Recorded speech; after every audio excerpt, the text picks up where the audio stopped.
All right, so welcome everyone. I am here to speak with you about ethical social work practice during the holidays and begin discussing some guidelines and considerations. I first want to begin by acknowledging that I'm speaking from Mi'kmaq, the ancestral and unceded territory of the Mi'kmaq people. This territory is covered by the 1725 Treaties of Peace and Friendship. And the treaties did not deal with surrender of lands and resources, but in fact recognized Mi'kmaq and Wolastoqiyik title to the lands covered in the treaty and established the rules for what was to be an ongoing relationship between the various signatory nations. I invite you to take a few moments now to think of the lands and the territories from which you are viewing this, of the Indigenous peoples who lived and continue to live within these lands, and how each of us individually and as a profession can hold ourselves accountable to reconciliation with Indigenous peoples here and across Turtle Island. We are all treaty peoples. Ulaliu. Thank you all. And just a brief overview of today's webinar. My focus is to provide an overview of the ethical implications for acknowledging the holiday season while providing social work services, and provide you all with an opportunity after this presentation to discuss the broader implications of doing so. Obviously, today will count towards ethics requirements. And in addition to looking at the ethical impacts of acknowledging the holiday season and the holiday season itself, as well as we'll also have a chance to focus upon ourselves as well. But the first part that I wanted to do is simply talk very briefly about the ways in which our offices convey values. Our offices are not neutral. Our offices convey important messages that are not always spoken, but that have true impact.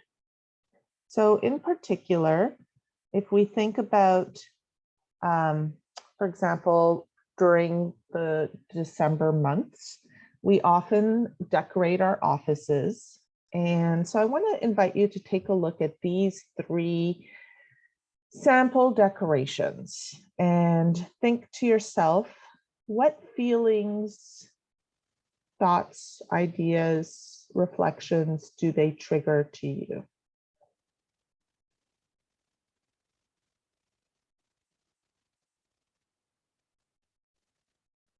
Now I want to invite you to pretend that you are not yourself, but try to put yourself in somebody else's shoes. Pretend that you are a mother who recently lost their son and who is preparing to face the very first Christmas without their child, and who decided not to even acknowledge Christmas at all because doing so was too painful. Now imagine you are that mother who is grieving, who comes to your office. Imagine how she might feel.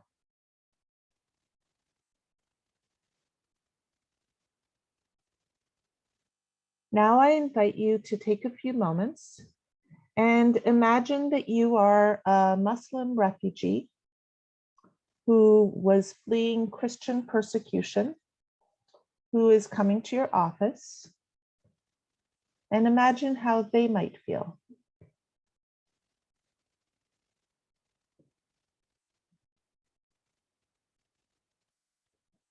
And now I invite you to imagine that you are the child of an Indigenous residential school survivor who has recently become especially angry at the church for doing, for all that it did during the residential school era, and who is angry at organized religion and Christianity in particular.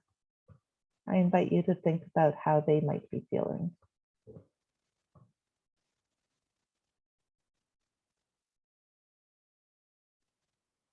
Now I invite you to think about how a gay child that was disowned from their religious parents might feel coming into your office.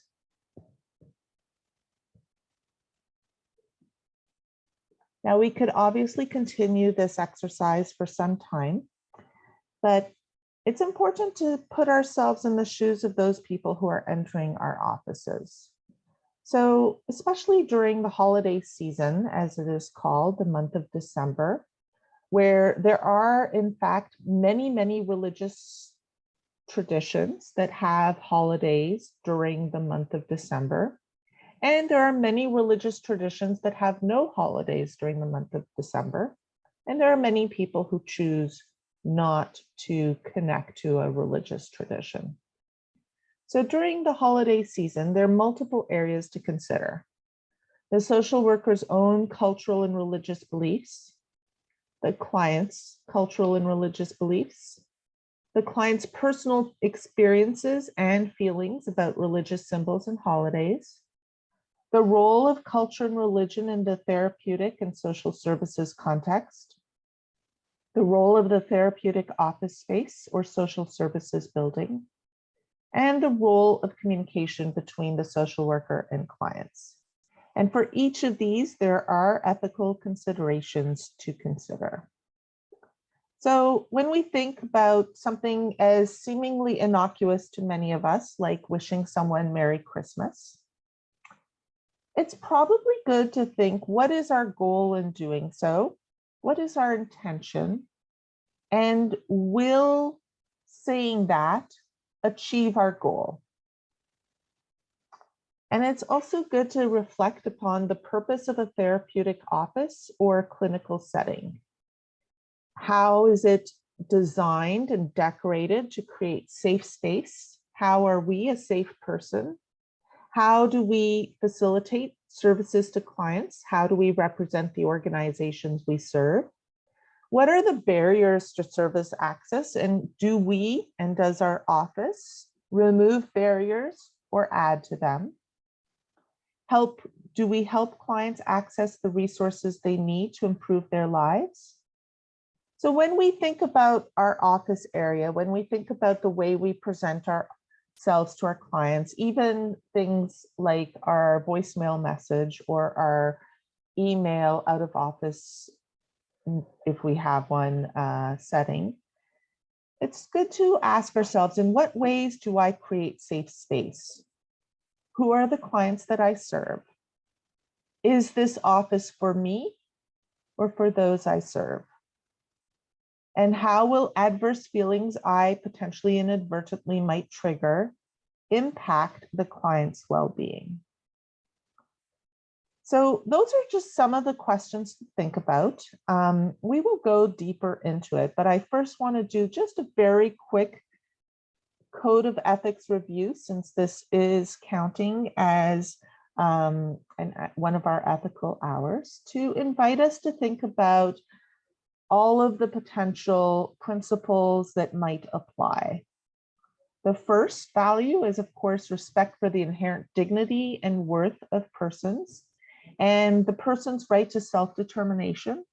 So each person's individual choices and our role in supporting their choices. Specifically also value 2, pursuit of social justice. So in particular, looking at issues around diversity. We know that the upcoming code of ethics that is currently being worked on is going to emphasize this diversity obligation, ethical obligation, more explicitly. But in what ways are we focused on being as inclusive as possible and addressing all forms of social injustice and paying attention in particular to those who are most marginalized? And of course, value 3, service to humanity, our obligation ethically to put the needs of others above our own when acting in a professional capacity, and recognizing our power simply by our role and working to minimize the impact of our power that might potentially cause harm. Integrity as well, right? Impartiality is one of those goals that we try to adhere to, and appropriate boundaries. Confidentiality and competence, specifically our own obligation to be continuously working to increase our professional knowledge and skill in order to ensure the highest quality of service to our clients. So when we think about specifically the holidays, for people who, like the example I first brought up of a mother who lost their child and who is facing the first Christmas without their child and who's choosing to avoid it, in what ways would the decoration of holidays or the almost reflexive happy holidays, Merry Christmas comment that we might say in parting to someone cause potential distress? How does grief sometimes get triggered through ways that are unexpected? And in particular, recognizing that for many people, what is the most wonderful time of the year can be experienced as the most difficult, as the most triggering, as the time that we feel the most alienated. Only we are grieving while everyone else is jubilant. And in what ways does the decoration of a holiday office potentially cause a barrier between the clinician and the client, where the client feels misunderstood or alone in their grief? And it's important to think about trauma triggers in general, right? We don't always know what will cause someone to get triggered. It could be anything. But there are some things that we can anticipate and that we can try to remove potential barriers for our clients. And this is part of trauma-informed care. So trauma-informed care, and we have a much broader explanation of that is going up in our PD online library, is about trying to focus on cultural humility and responsiveness, recognizing and understanding different forms of trauma, being compassionate, and collaborating with our clients, working to establish safety and stability for our clients as they work with us. And so realizing the widespread types of trauma that might be religiously triggered and recognizing these signs is one of the things that this session is designed to help us think about, so that we can understand, recognize, respond, and make sure that we don't re-traumatize the people who are coming to us for help. Ultimately, whether it is somebody who is grieving, whether it is somebody who has had an adverse religious experience, someone who is divergent or different in their religious background or cultural traditions, we're talking at some fundamental level also about feeling left out, which of course, as social workers, it is never our intention to cause someone to feel left out, but we might unintentionally do so by the way we acknowledge the holidays. And so it's a good idea to think about lots of different forms of knowledge, lots of different ethical principles and different strategies so that we can try to reflect on how we can be providing the safest and most ethical care for our clients. In addition to our code of ethics, I wanted to do a very quick review of Medical Ethics 101. So within medical ethics, there are several principles. These are 4 of the basics. There is autonomy, the fact that everyone is allowed to make their own choices. Justice, which specifically focuses upon attending to the most vulnerable populations and ensuring that the minority perspective is honored and respected. And then there's beneficence and non-maleficence. So beneficence is doing good, right? And that's, of course, always our intention. But there's also the principle of non-maleficence, which means doing no harm. Now, why would one need to have non-maleficence as a principle in addition to beneficence? Because sometimes we might have good intentions. However, we might still unintentionally cause harm. So the most fundamental principle of ethics, basic 101, is do no harm. And that is really at the core of what this presentation is about. So the more we learn, the more we realize how much we don't know. And of course, this is the purpose of all professional development, as well as our newly updated for 2022 professional development requirements, which is going to emphasize the need for specific attention and learning on issues of diversity. But there are a lot of different types of diversity, and each one requires a great depth of knowledge in order to be able to support as all of the people who might potentially be seeking our help. So when we think about ethical practice, we want to integrate our code of ethics, our professional code of ethics, with our personal values and our morals, as well as legal obligations. And it's in the intersection of all of these that we begin to see the potential for good practice. But most importantly is self-awareness and addressing the potential for unconscious bias. So what is unconscious bias? It is about the brain making judgments and decisions quickly, and it happens without us being aware. Sometimes it's called implicit bias, and it is influenced by stereotypes, by socialization, culture, media, family, and friends. And it is part of a larger structural whole. There are many different types of bias that we can engage in.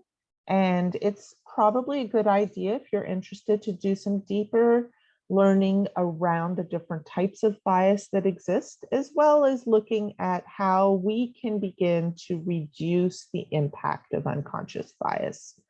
So we do have the potential to have affinity bias, preference for people who are like us, and confirmation bias, where we tend to look mostly for things that confirm our own opinions.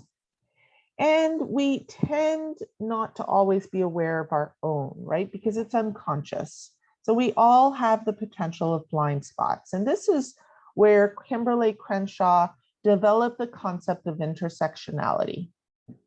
Intersectionality is a lens through which you can see where power comes and collides, where it locks and intersects. It is the acknowledgement that everyone has their own unique experiences of discrimination and privilege. So there is, for example, when it comes to religion, there is a more central Christian dominant paradigm in North America, and I will talk a little more about that in a moment. But it does mean that people who are not identified as Christian might experience themselves as more marginalized, especially during the holidays. It also means that people who are on another part of the spectrum who experience marginalization in other ways may have potentially some intensification of their reaction because of intersectionality. What's also important to realize is that for us, even if we are maybe in the center of the power wheel in terms of most of our labels, there might be at least one or two areas where we have experienced or are close to somebody who is more on the marginalized category. And while we may not be able to fully understand the experiences of others, this can be the beginning of developing compassion and recognition for what others might be experiencing.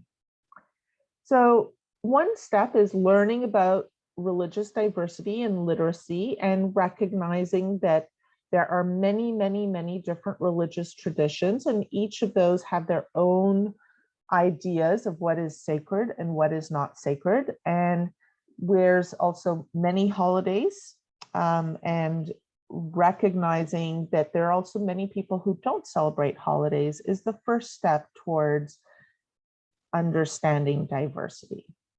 So when we wish someone Merry Christmas, the word Christmas has the word Christ in it. And so it tends to be specific to people who identify as Christian. Now, Old Navy recently came up with the Happy Holidays motif, which is certainly lovely.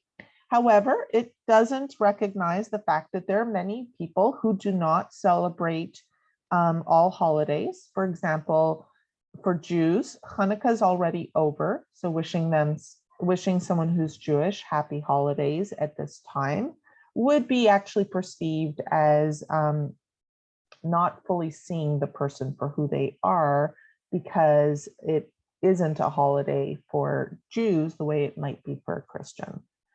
And because of trauma, many Jews, for example, might experience Christianity as an attempt to convert Jews. There has been an increase of anti-Semitism in the world that is over 400% in the last 5 years. And there is still a tremendous amount of intergenerational trauma around the ways in which the fear of the Holocaust continues to manifest for Jews. Religious bias is real for Muslims. More than half of people who have been interviewed or surveyed experience discrimination. More than 50% of non-Christians experience discrimination, and 6 in 10, so 60% of atheists feel discriminated against. So recognizing the reality of religious bias and how that might impact our clients when we are working with them is the first step towards beginning to create culturally safe and religiously safe space for our clients. But it's important to recognize that we don't know what we think we know. And while all of us know that we probably shouldn't go out and proselytize our clients, we may not be aware of the unintentional ways in which we might nevertheless be conveying certain values and certain preferences that may unintentionally cause our clients to feel either pressured or less than in some way. And so the first step, of course, is becoming aware and learning and recognizing the ways in which diversity is far broader a category than we often think. And there are different types of self-awareness. Some of us are internally self-aware, like we know all about ourselves and our own issues, but we don't always know how other people focus on us. And then there are those of us that are more pleasers, that focus and have a strong self-awareness of how other people focus on us, but not ourselves. Obviously, the goal, as in everything, is balance and becoming more aware of our own potential blind spots and biases. The diversity iceberg is a great way to think about diversity. There's those forms of diversity that we see, and then there's those that we don't see, which nevertheless have strong influence upon those that we serve. And especially within a clinical setting, there can definitely be both transference, how clients react to us, how clients react to what they perceive that we believe, how they import some of their memories and associations and triggers. And then there's our own countertransference, the ways in which our own unexamined unconscious might play itself out in a clinical setting. Now, fundamentally, it's actually quite simple, right? We just want to work on helping our clients feel safe. And the more we can focus on helping our clients feel safe, the more we're going to succeed in our goals of providing ethical social work practice. And so that involves learning more about some of the lesser understood forms of adverse religious experiences, or some of the other experiences that might impact some of our clients when it comes to the December month. In particular, to create a safe therapeutic space that is client focused rather than clinician focused, it is good to ask ourselves, how does every detail convey the values of safety, inclusion, and positive regard that I seek to convey? Are there any potential triggers? And so the more we can become self-aware, the more we can become self-accepting and less defensive, the more we can potentially ask clients. One great strategy when working with a client is, it is December. How does the month of December impact you? What feelings do you have during the month of December? And simply asking can help create a sense of safety for our clients, that they feel seen, that there isn't an assumption that they're celebrating, and it can open up a lot of conversations that may not normally feel safe to be expressed. So when we think about our decoration of our office, what is the purpose of our office? Who are we decorating for? Will everyone who enters our office feel safe? How much do we know about how other people might experience our office space or greetings? Specifically when it comes to adverse religious experiences.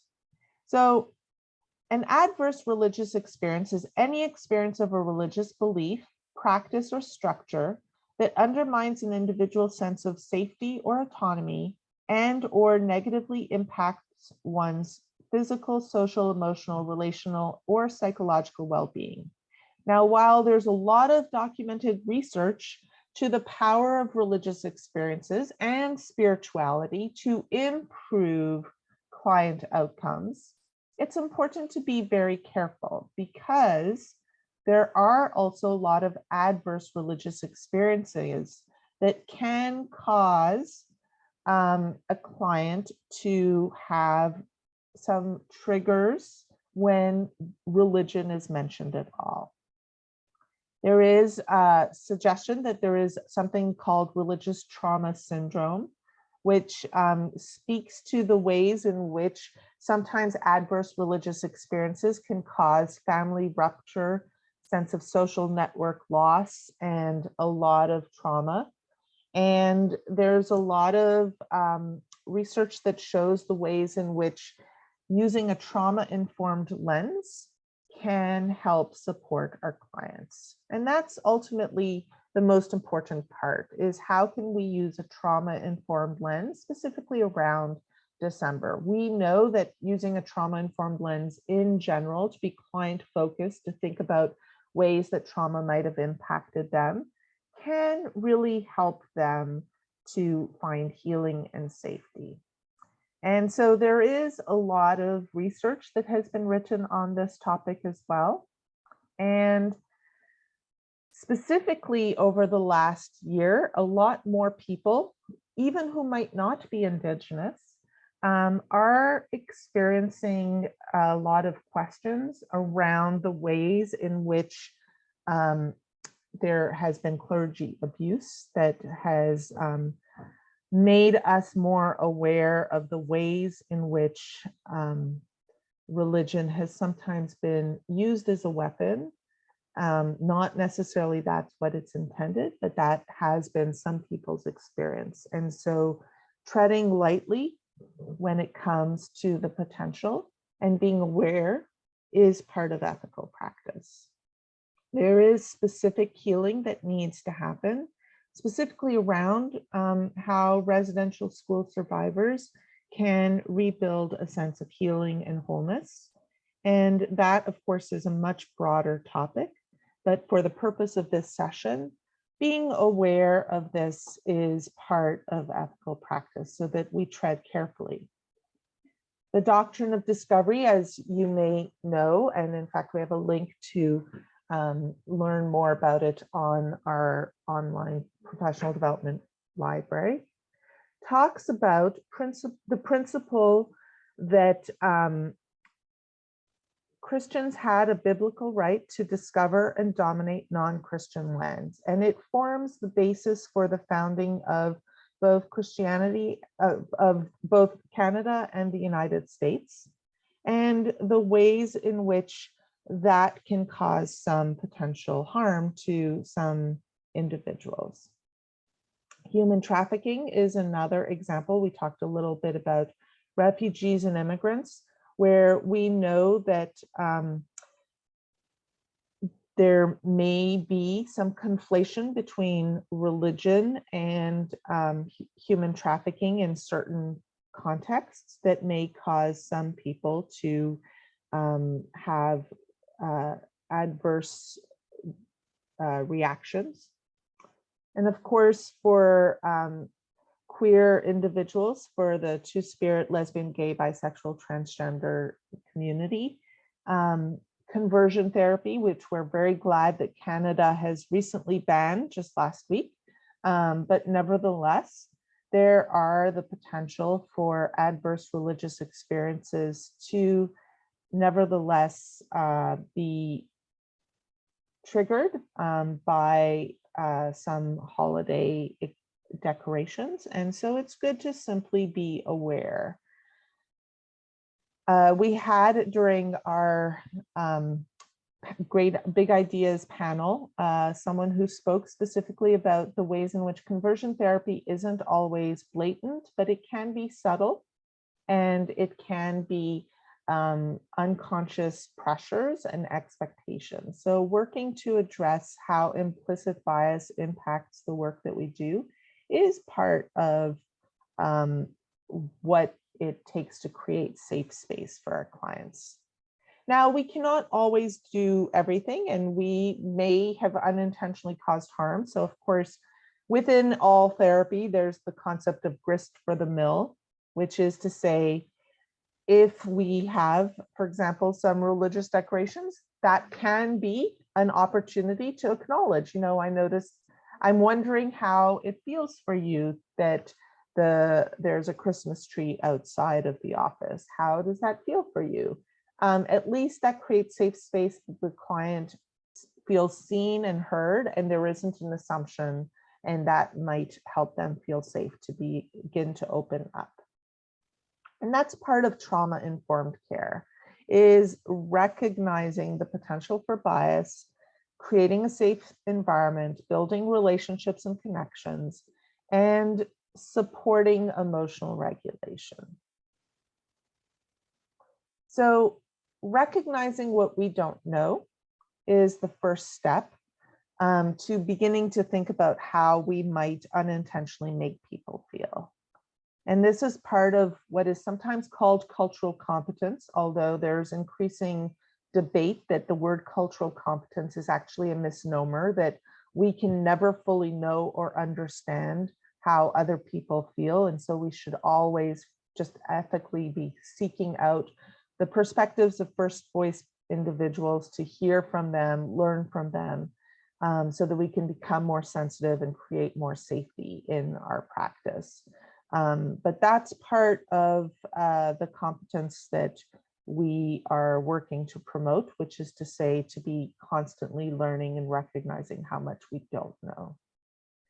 So I wanted to end with this quote from Yeats. "I have spread my dreams under your feet. Tread softly because you tread on my dreams." And when we think of the profound vulnerability that our clients bring to us when they are meeting with us, it is a profound honor. And all that we can do to ensure safe space for that vulnerability to provide healing for our clients, the better it is. Now, this doesn't mean that there isn't a place for us to, amongst ourselves or each other, make space for self-care, but we want to make sure to honor the boundaries to make sure that it doesn't happen at our client's expense, and to become aware of how unintentionally we might be causing less than therapeutic reactions in the work that we do. And so with that, I am going to stop recording